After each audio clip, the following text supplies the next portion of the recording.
Greetings, everybody. Shalom. Welcome back to episode 3 of Our Health is Our Wealth. Today's topic will be GMO foods, which is genetically modified foods, growing produce in a small space, and health and wellness. Some more health and wellness.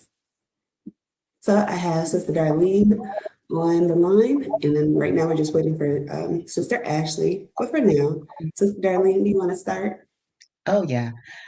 Shalom, family. It is a pleasure and a blessing to be here today. Hope all is well.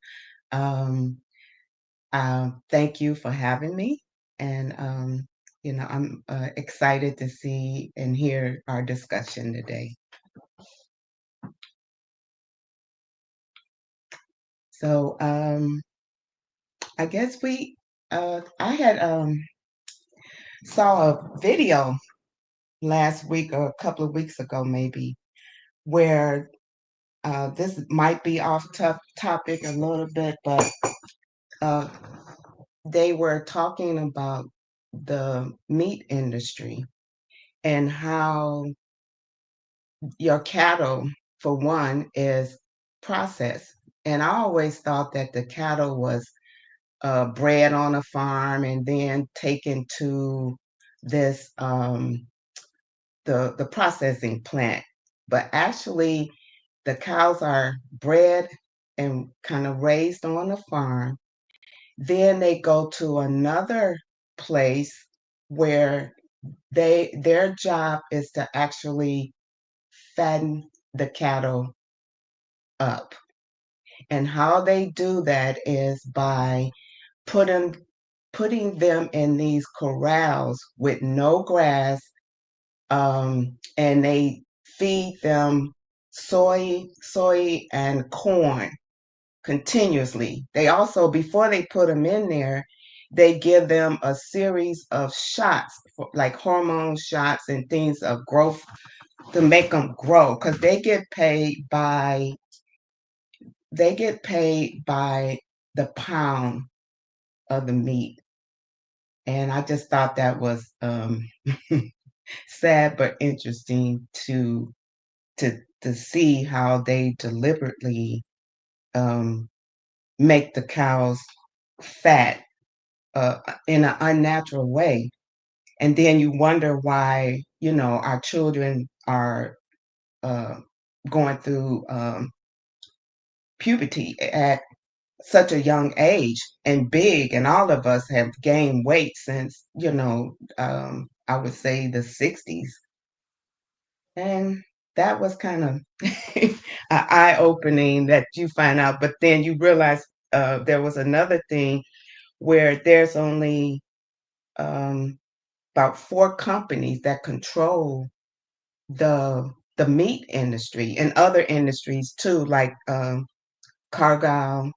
And when I looked up to try to see how um, how many companies uh, how many companies do these four companies own, you couldn't get an answer because it's numerous and it's all over the world. Like you have Cargill, and it operates as a massive private entity with over 100 businesses, units, countless brands. So you think you go into the store and you're getting these are different companies, but they're all under one one company. And there's a Brazilian company called uh, Marfrig. I'm not saying that right, but they also have the national beef company, and they are all over the world. Um, and they deal in beef and chicken and pork, and their their let's see, their leading production is hamburger meat. So a lot of the stores and things or these restaurants get their meat from there, and then we have the the one we know best probably is Tyson, which is uh, a food that has a lot of brands that the AI could not even generate the number of brands they have. And the last one is a company called JBS, and they are out of Australia. They're all over the world, really, Brazil, USA, and Canada. But when you have those four companies that have a monopoly on all our meat, at least 85 or 95% of it, I would say, is something to be, that's alarming. Um, I'll stop there. No, I'm sorry. no, that was very, very good information. I didn't know Mhm, that majority of the meat was owned by like four companies. I mean, you kind of hint at it because it's like, why are these animals so big? And like after you buy it or purchase it from, maybe the store, the the size of the meat has changed. At least since I've been growing up. mhm, But the size of the meat has changed. It's like really big. Like a chicken leg is like two chicken legs back in the day. And so, you know, yes, and so it's a little alarming and it's a little you have to question. It's like, yo, why is this chicken so big? You know? mhm, Um, but to your point, yes, they are pumped full of hormones, and that when we eat the meat, we consume the hormones as well. And then, like you said, the majority of the people are obese or overweight, and some people be like, I don't even eat that much. I just eat the meat, or I'll eat this from a can, and it's like, okay, there's your problem. right, You know, exactly. whatever the animal eats, you eat. Mhm, And I know one year we did the day my family and I in my church, we did, of course, the Daniel fast, which is just fruits and vegetables and stuff for that matter. And we felt great. Although, you was craving some meat after a while, like a true Hebrew Israelite, you craving the meat. And mhm, so after the fast was over, we went back to meat. And the meat it tasted so different. I mhm, mean, I'm not a vegan or a vegetarian, but I usually try to get fed beef or, actually go to the actual farm where I know they have good handling practices as well. Um, and then you could tell the difference. So like if you eat beef or, an animal product from a farm that doesn't, have those practices where they just, pump the animals full of hormones or, feed them corn or soy, which is genetically modified organisms as well. You could definitely tell the difference.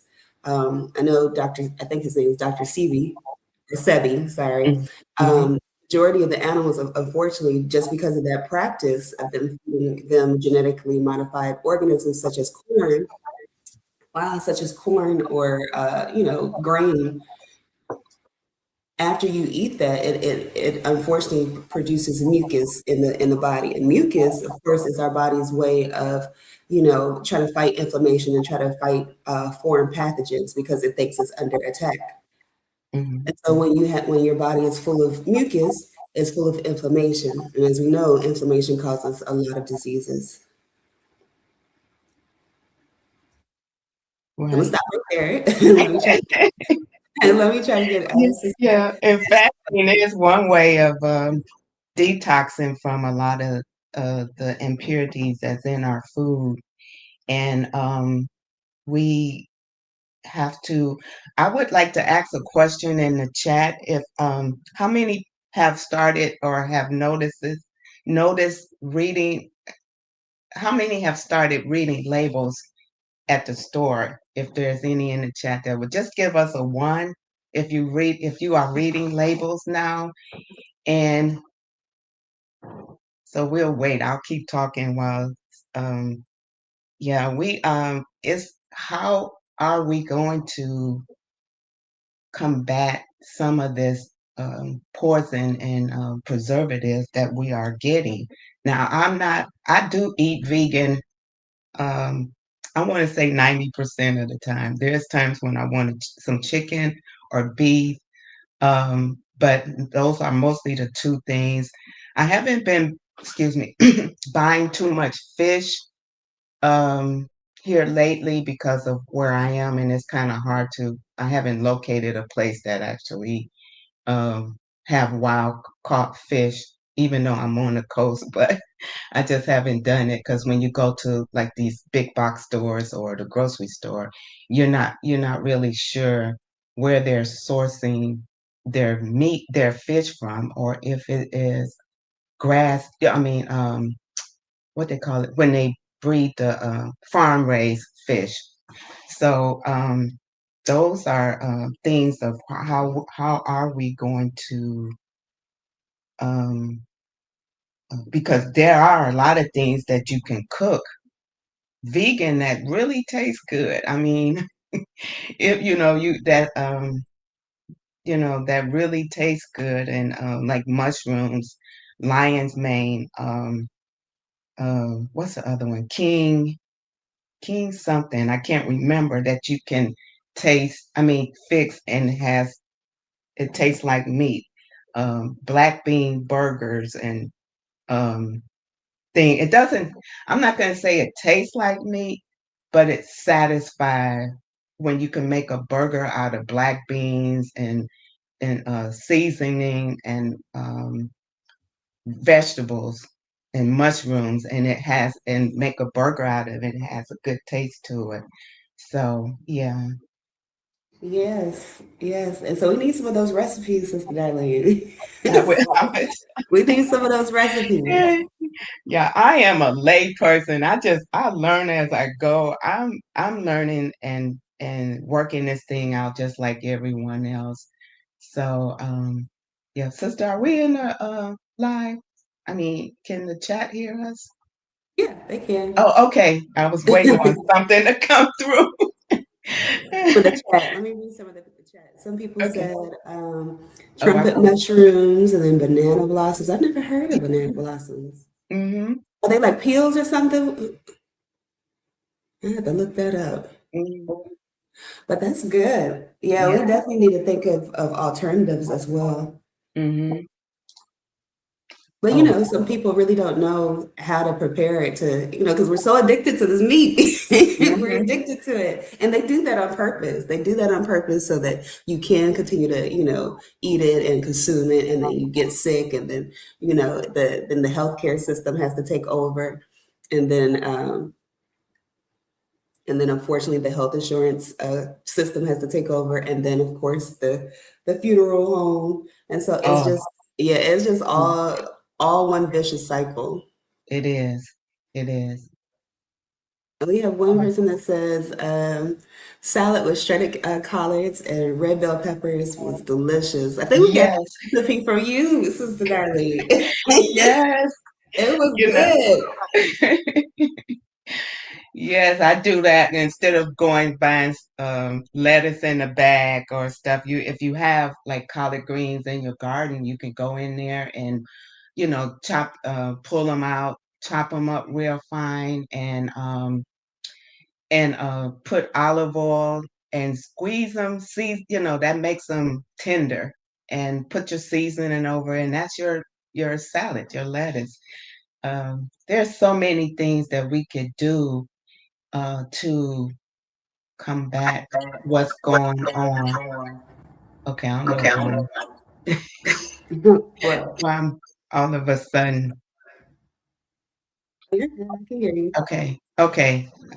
Um, yeah, and I kind of lost my thought there, but there are so many things that we could do in and to also in preparedness, because what are we going to do when if we can't have get those uh, foods that we have been, some of the foods, some of them we don't want, most of them we don't want. Just throw Yeah. it in a Oh, box. that was Sister Bunny said um, we need to read the labels to avoid, yes, the bioengineered food, because one thing too, a friend of mine told me this week. She was telling me that even it might not say bioengineer, but there's a symbol on there, and I haven't had a chance to look it up, there's a symbol on the package that if you look it up, it's bioengineered. So instead of putting it on there, all those little symbols that they put on there are, one of them might say, if you look them up, that it is bioengineered.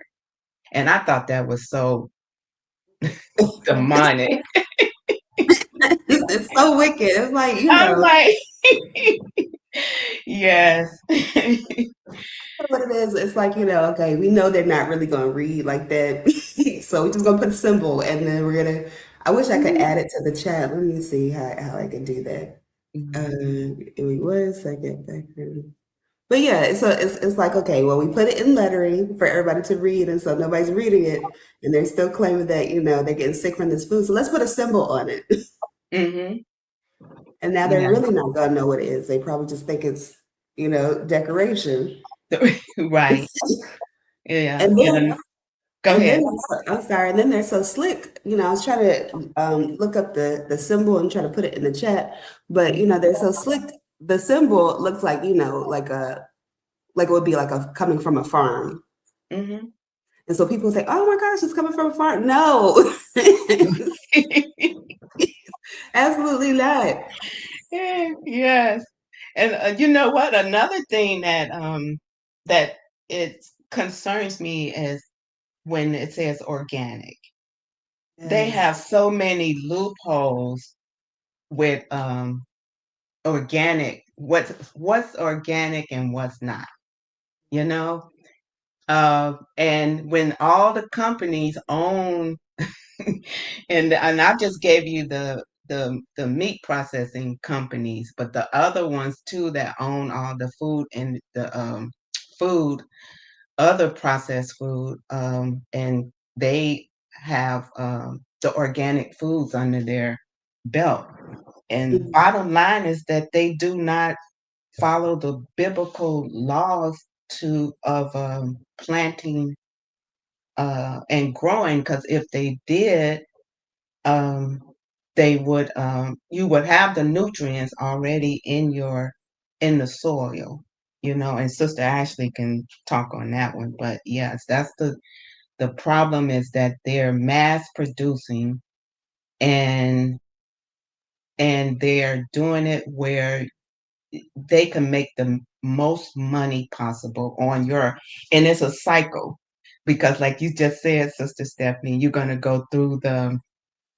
eat the food, you're going to take the medicine, you're going to go, to the doctors, you're going to have to pay the bills for that. And then um uh the other stuff that they jabs that they give you over your lifetime, and children really is crazy. But then you end up in, having to pay for insurance, and then at the at the You're not trying to cemetery. speak it. You're not trying to speak it. I know it. I know it. You're not trying to speak it. But yeah, I mean, that's what happens.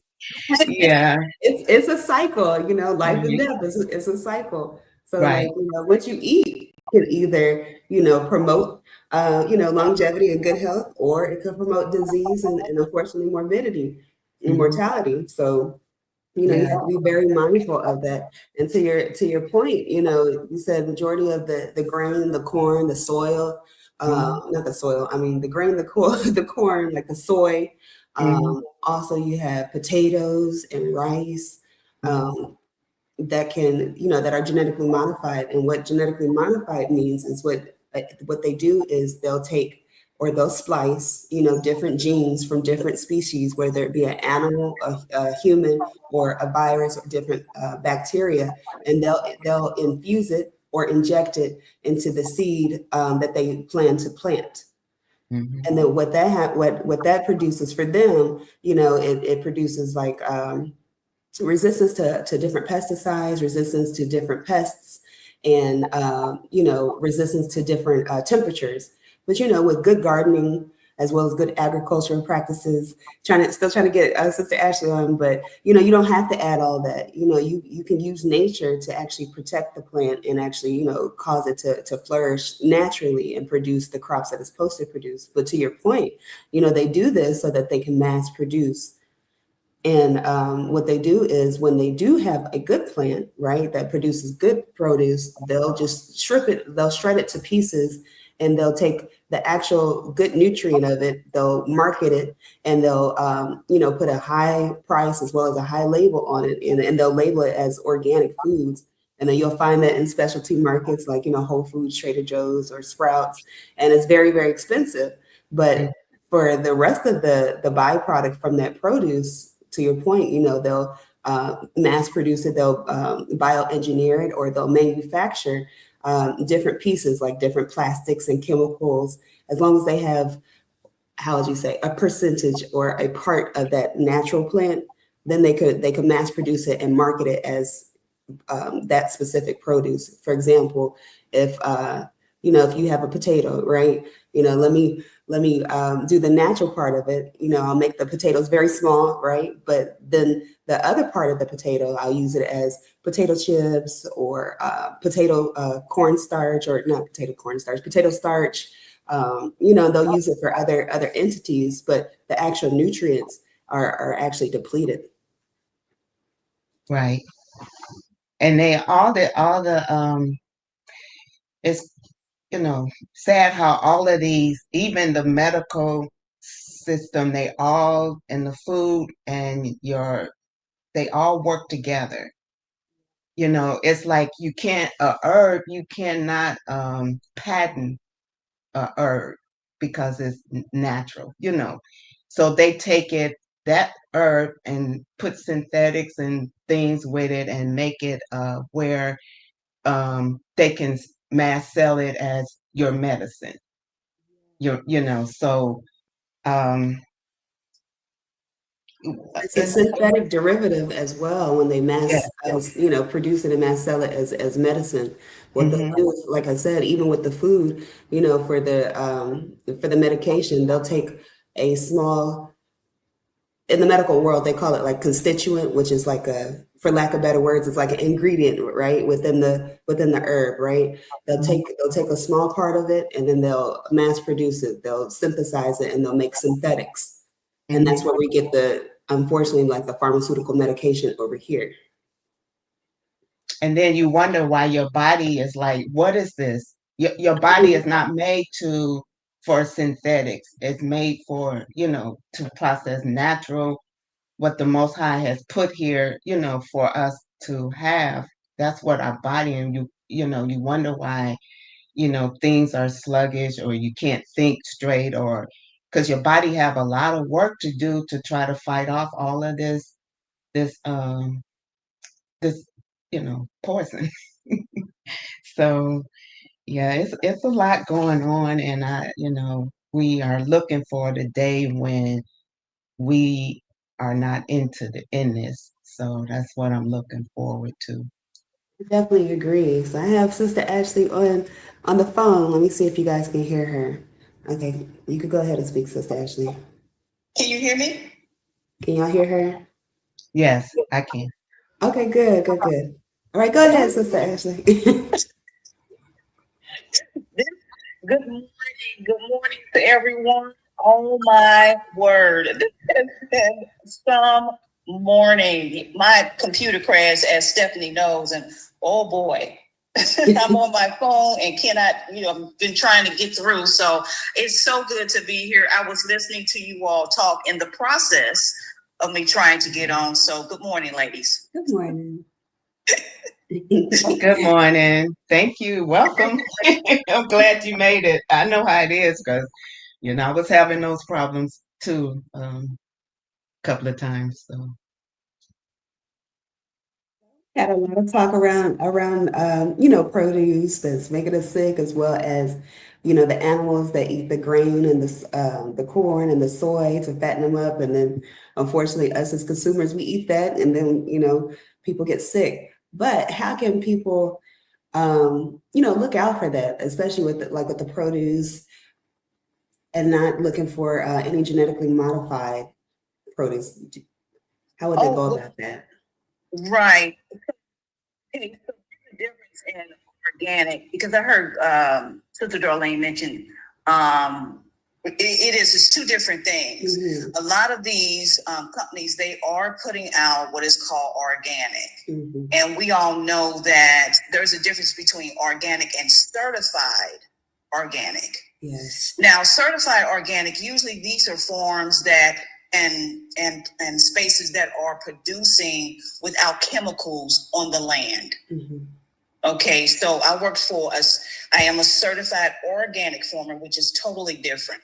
And I give you an example how clean the farm was. So you couldn't wear, say for instance, if you had perfumes or whatever you would use on your body normally, right? That had a chemical in it, whatever it could be.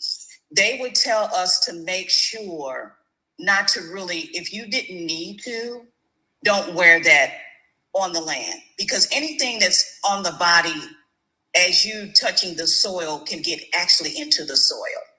So if they were 100% clean, this particular space did not use animal manures unless they were washed and sterilized, right? So the only thing that they did use after over a year of sterilization was chicken manure. And that was very rare. Other than that, they just used 100% natural products that was on the land. So wood chips, it would be coffee grinds, it would be, to help, your compost. It would be kitchen scraps, nothing that had any milk or dairy product in it, to keep the soils clean. So, and the same thing with soaps. Soaps were made 100% natural. Usually they use a lot of the herb products and any other herb or product that did not have any chemical use in it. And so there's a difference. You can get those, you can get started. You have to make sure that if people want to begin to shop, they want to shop with farmers and they want to shop with gardeners that sell 100% certified organic food.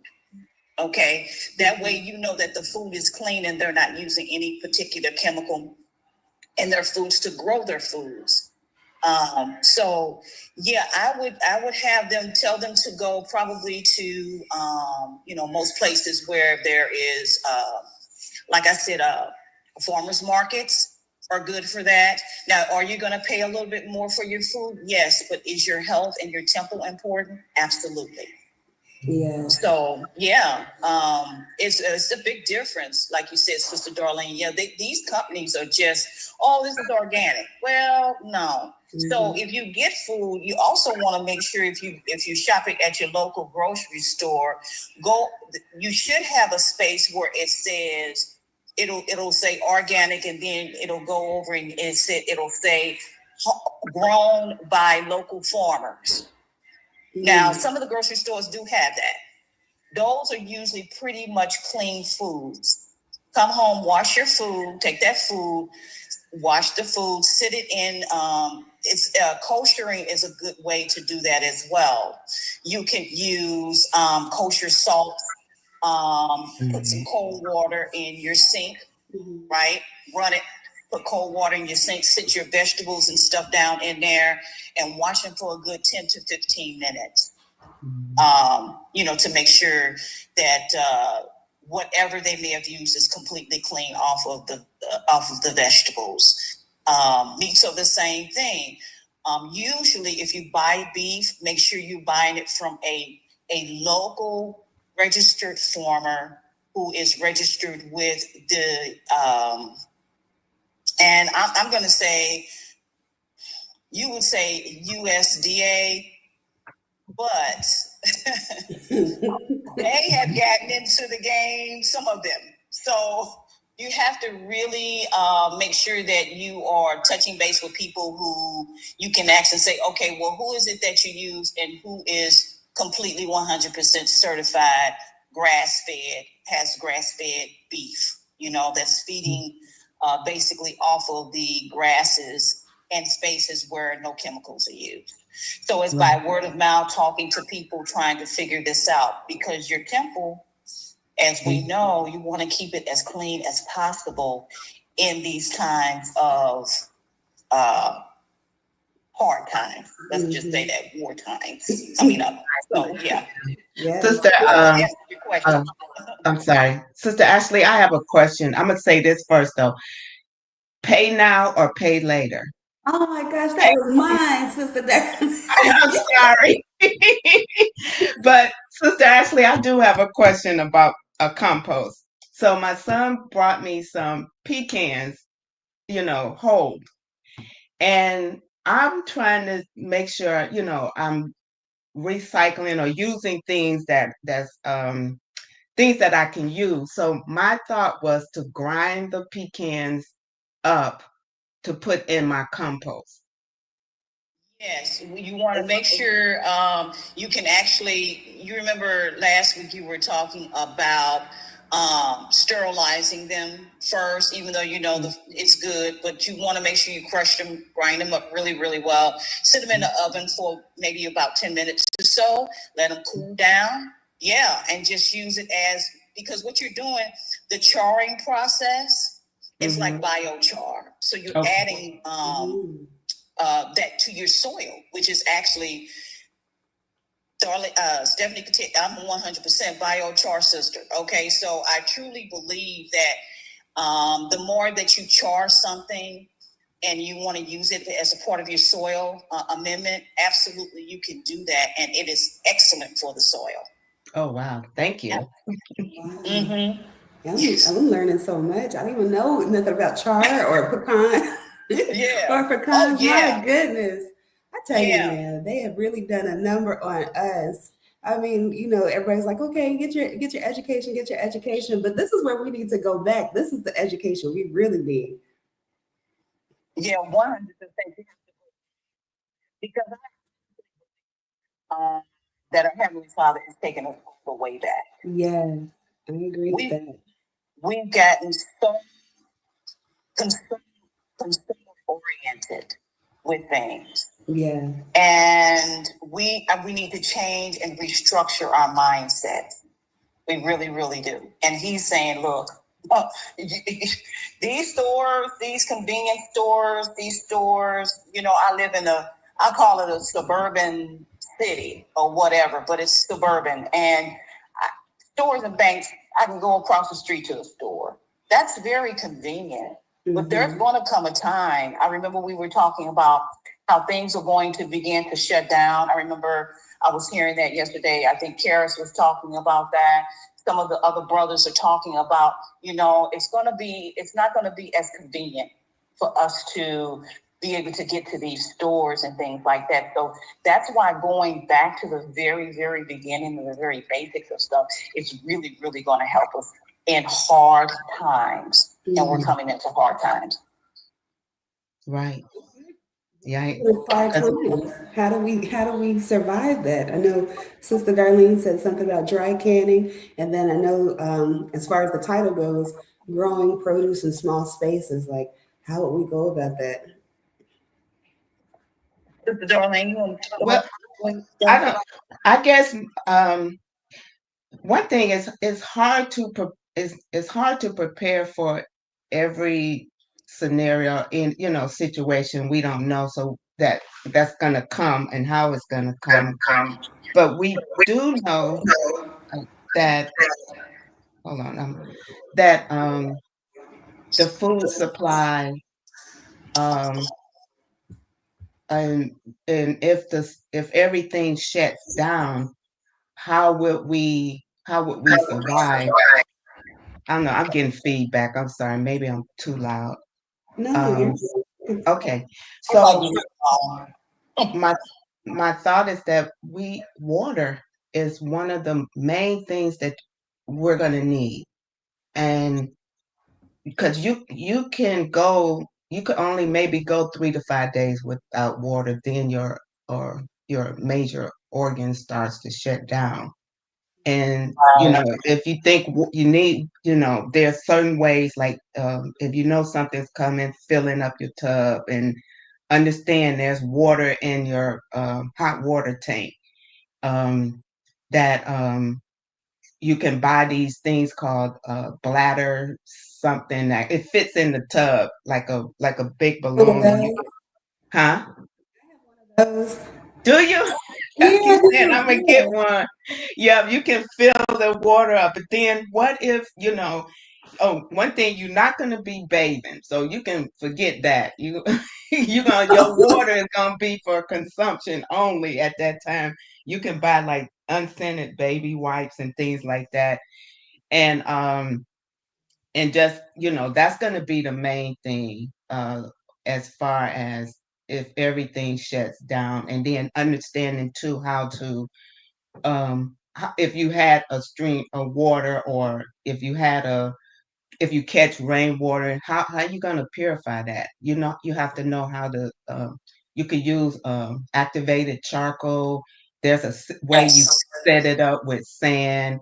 And Sister Ashley, if you know more about that than I do, feel free to jump in, because I'm just um, you know, saying I remember my granddaughter had a project one time where she had to purify water, and we used sand and rocks, and layered it, and charcoal, and cotton.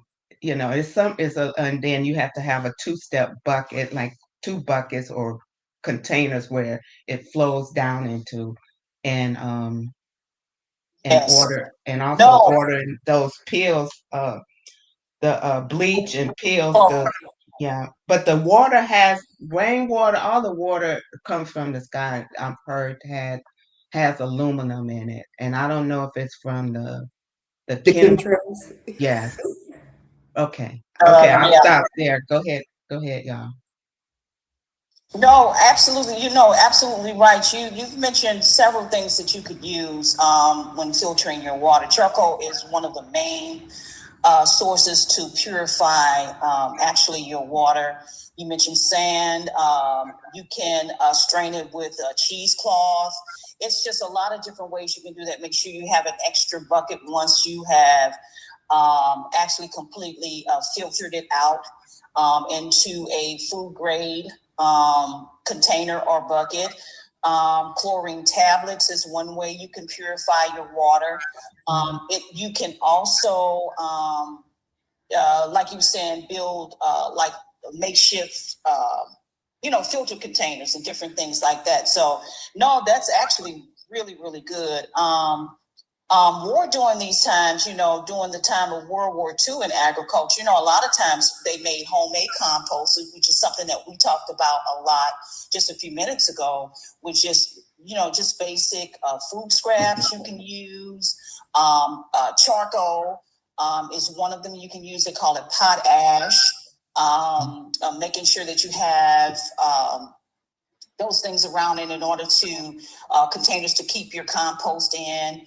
Also, you can do what is called a micro plot farming, which basically you can do that in-house using just some basic containers, little small mini greenhouses that you can make out of plastic.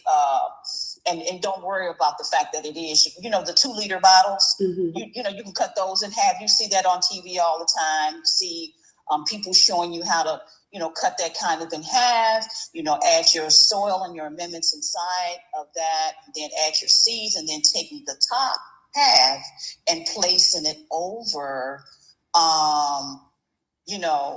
where you are trying to grow, food like herbs and different things like that. So it's just so many different ways you can do. Seed saving is one of them.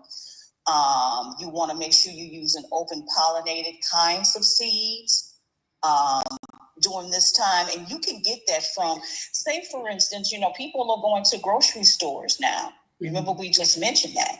They can take the seed, and you want to make sure you are using and eating fruits that bear seeds.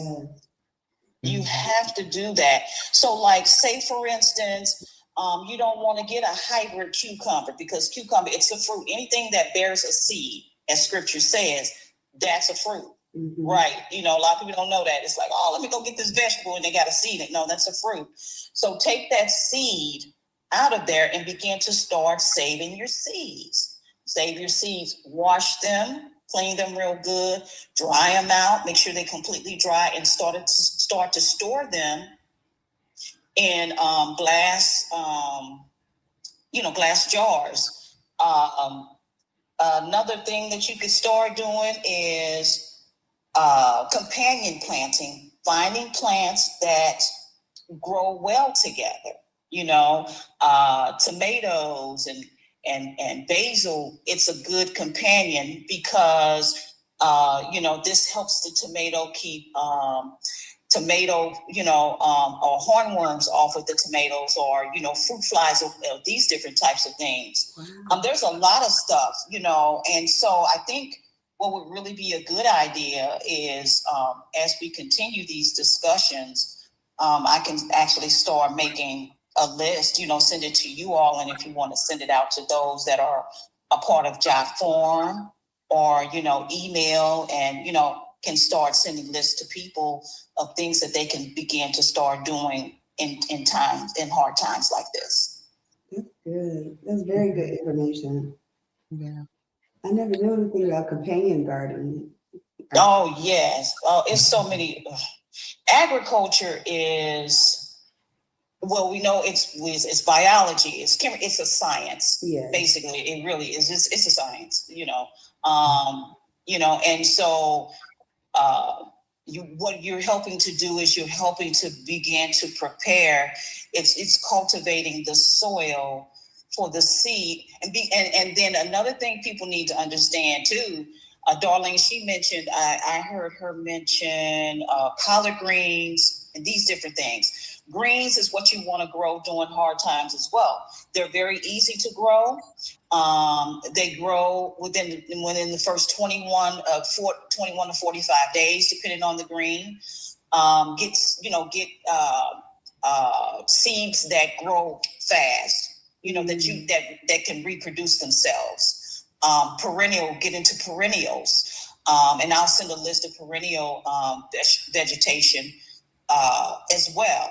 I can make a copy and, send it to you all, and then you guys can send it out to the people in the Jot Form or emails or whatever as we go along, those that are requesting this. Because everyone is not going to be able to get out at the same time. Mm-hmm. Let me just say that, okay, once again. Everyone is not going to be able to move. Now, the Most High is going to move because he's moving. He's moving some of us. Some of us, we're here, and we know that it's necessary because of the declining state of the system, mm-hmm. right? But you are going to have some that may have to be here for a moment.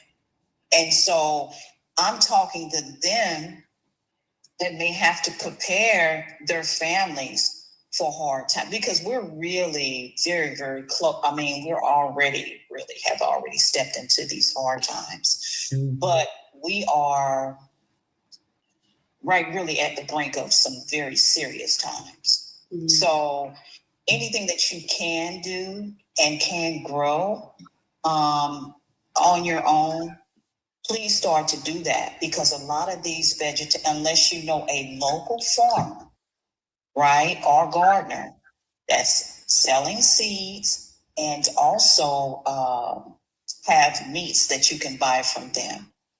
Yeah, I wouldn't. I don't really trust the system. So yeah, as we continue on, and we can start really preparing people who are interested in this type of information. Right. Yeah. Yeah. And also too, there's herbs that you can grow in pots, because some herbs will take over your whole yard. So some of them, like you put in pots, like rosemary. You can help me out, Sister Ashley. Thyme. Mm-hmm. Oregano is one that's good for like colds and infections and things like that. So you have to go learn which herbs are medicinal. We're not giving medical advice. So, Or not.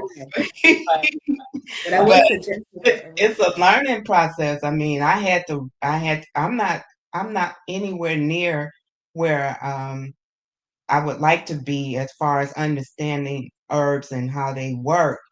And if you don't be careful, you can really mess yourself up because one example is I took some senna tea traveling, and that's for like a laxative.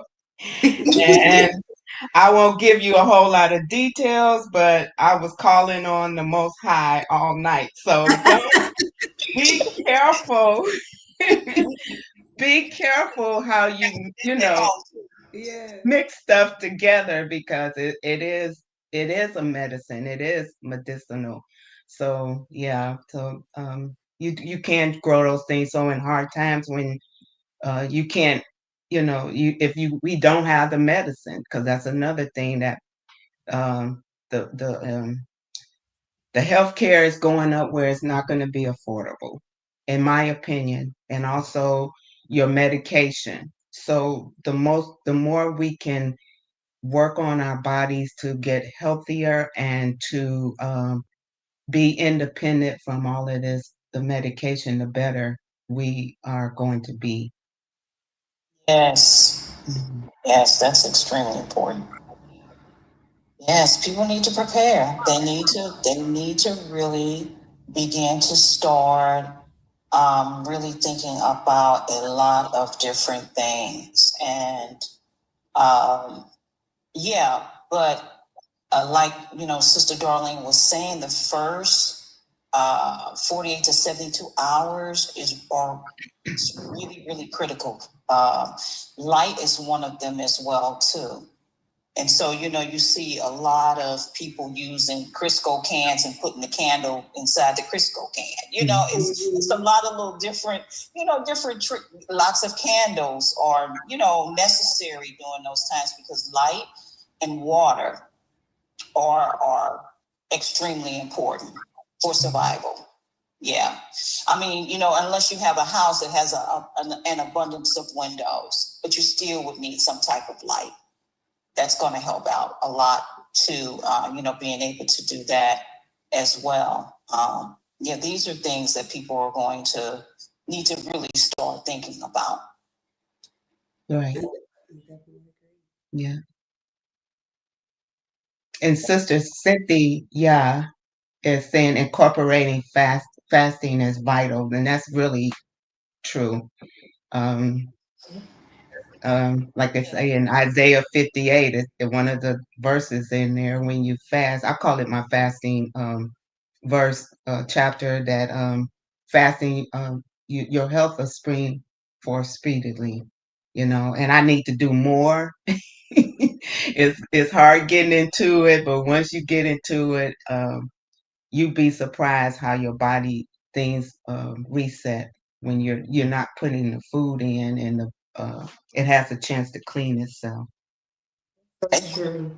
That's so true because it produces what's called autophagy, which is Yes. like cleaning the debris, all the junk in your in your system.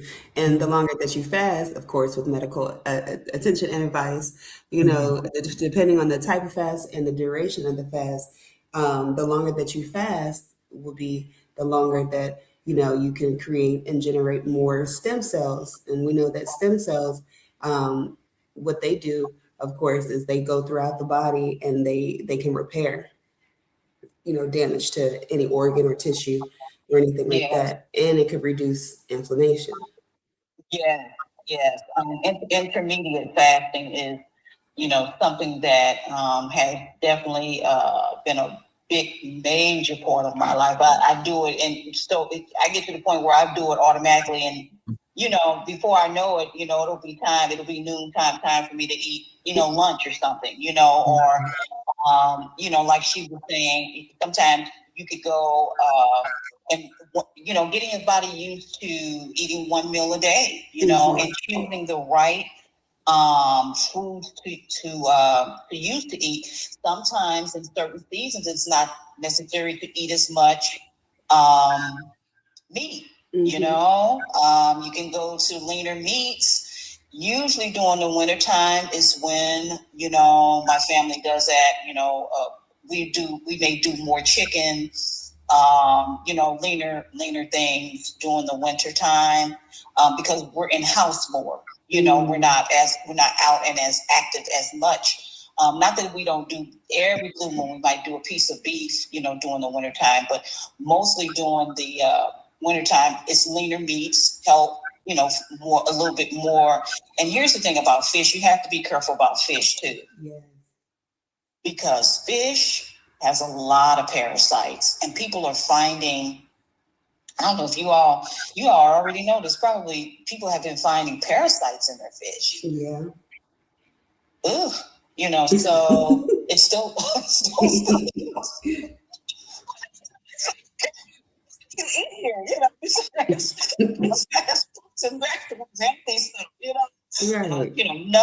Nuts are good.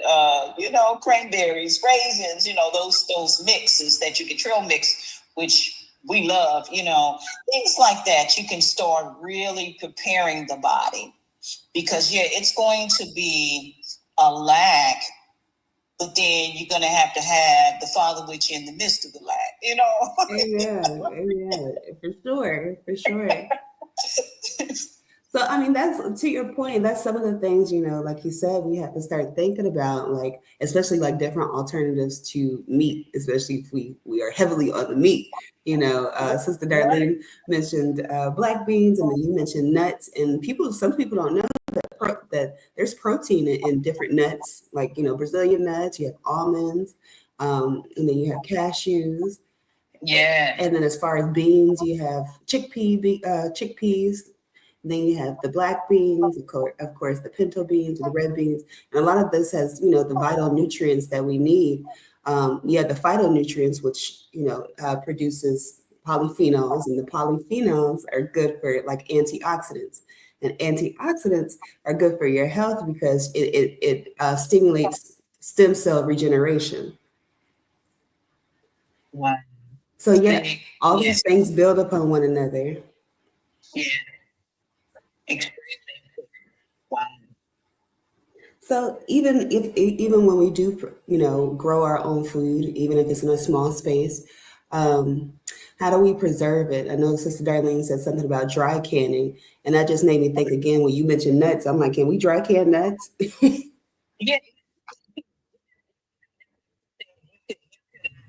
You could. Oh, okay. Yeah.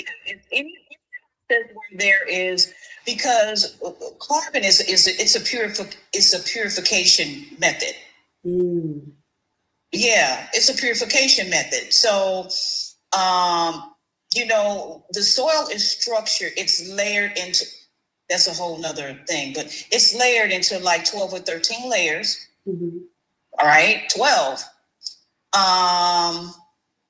And within those, it's carbon, right? Carbon is everywhere. It's all around us, and it helps, and carbon helps to purify a lot of things. That's why it's important to add these types of amendments back into the soil when the soil is depleted.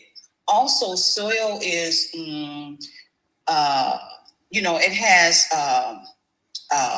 fungal systems in it, microfungal systems in it, pathways. It's a living organ, so it has so many nutrients and minerals just within the structure of soil itself.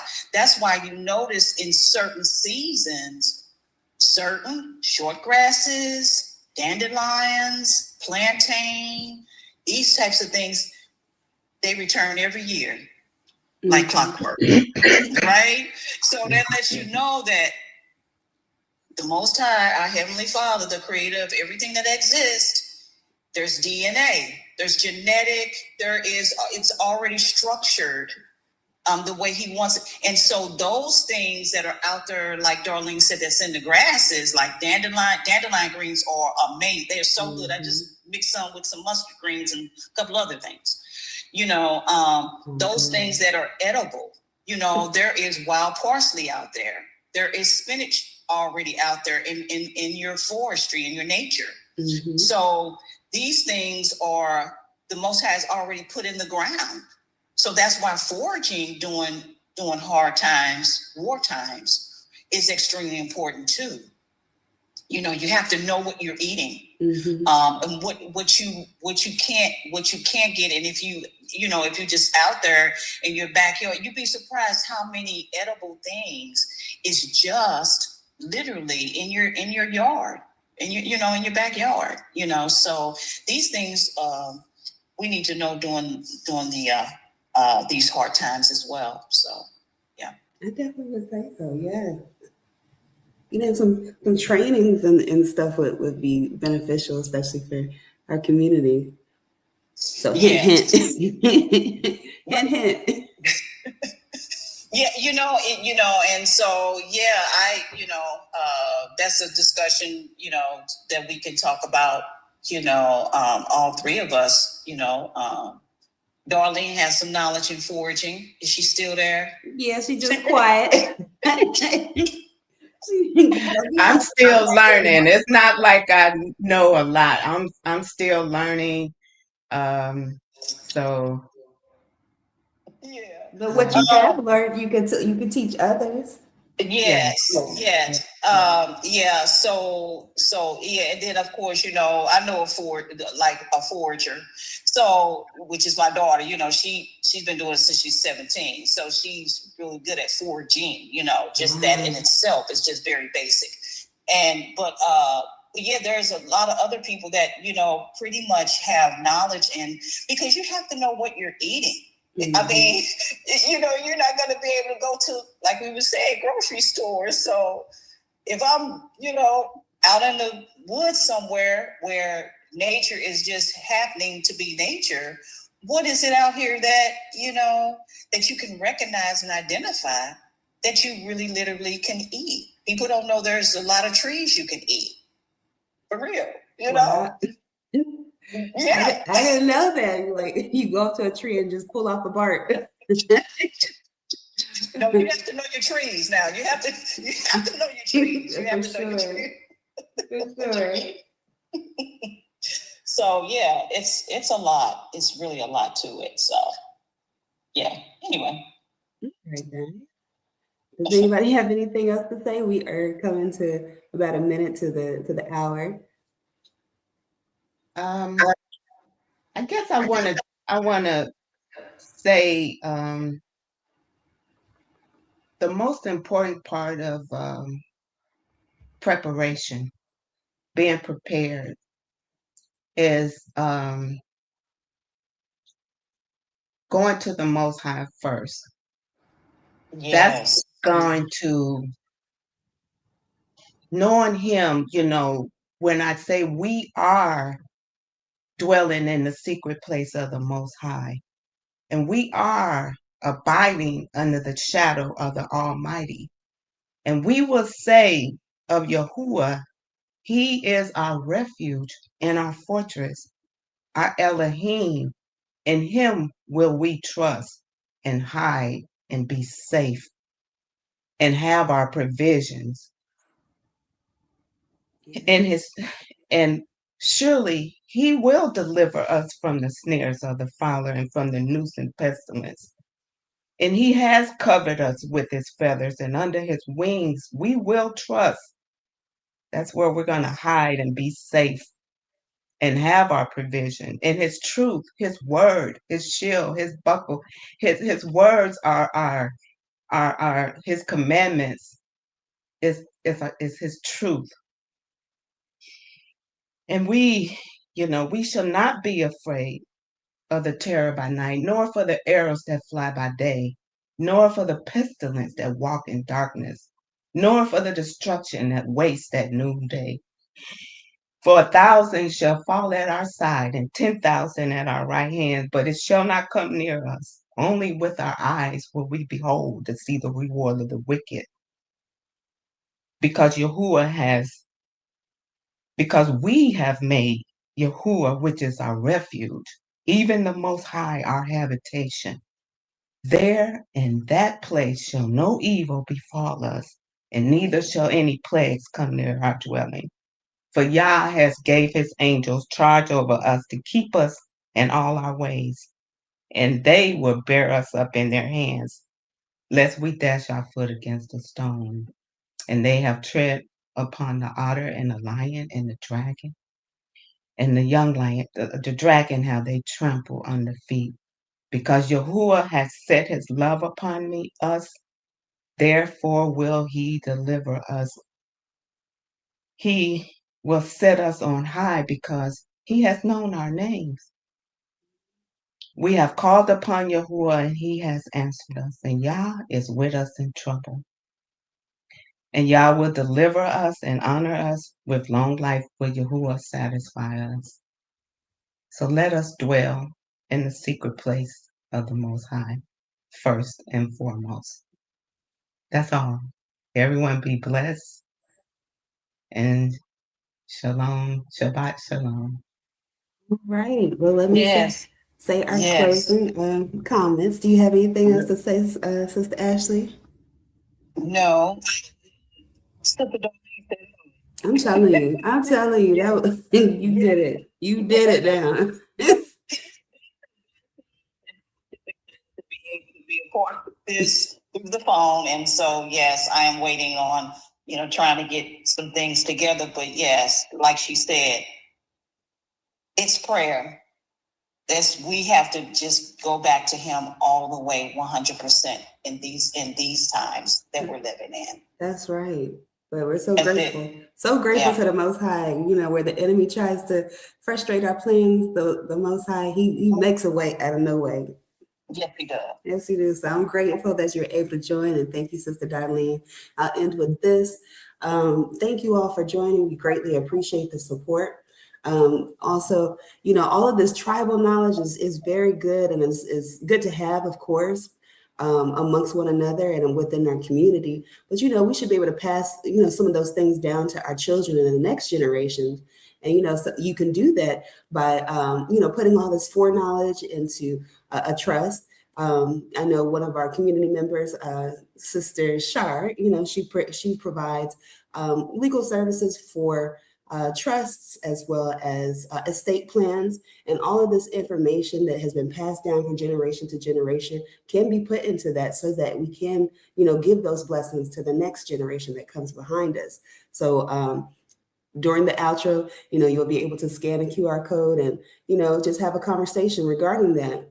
But then also to stay prepared, we do have a store called Always Stay Ready. Before it was going to be, stay ready so you don't have to get ready, but always stay ready. And there you can find your preparatory emergency prepared, things like compost or, a portable toilet or, generators. You can find that over there at alwaysstayready.com. And then also,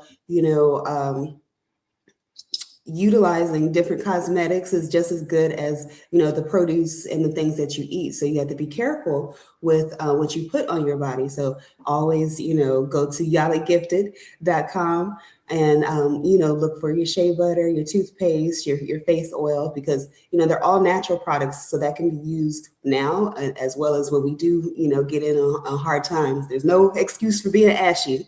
No excuse for being ashy or stinking. So you can get your products over there at yalagifted.com. And then of course you want the wealth of knowledge with produce and agriculture and what to plant and what not to plant. Please visit Sister Ashley's QR code as well as email address, and you could get in contact with her because she is our great agriculturalist. And lastly, if you need any help with training materials or manufacturing, you can visit All Praises to the Most High Yah, LLC.com, and we'll be happy to service you all. And then last but not least, we do have another community member live coming on at 12 p.m. with Brother Garth. I think he is having a live in regards to how he got into fitness, and we must maintain our bodies because these are our temples and our tabernacles in which the Most High he dwells. And so we have to keep healthy as well as stay healthy. And then he has a lot of information on his channel on different exercises and repetitions and how they can help the body. So thank you all so much for joining us. We really appreciate your support. Yeah, bless you all, and Shabbat Shalom. Peace and blessings. Peace and blessings, y'all.